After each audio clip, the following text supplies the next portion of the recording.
Hello!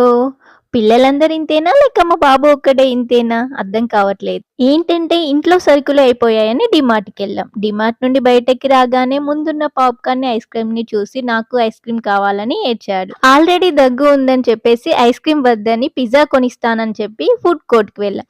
తీరా అక్కడికెళ్ళాక pizza order చేయగానే current పోయింది.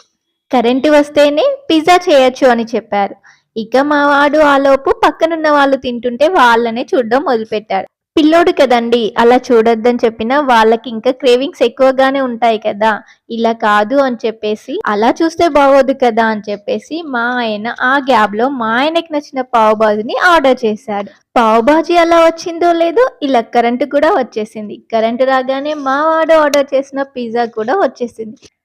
చూడండి పిజ్జాని చూడగానే వచ్చిన కరెంట్ మొత్తం మా వాడి ఫేస్‌లోనే వెలిగిపోతుంది. అంతిష్టం వాడికి పిజ్జా అంటే.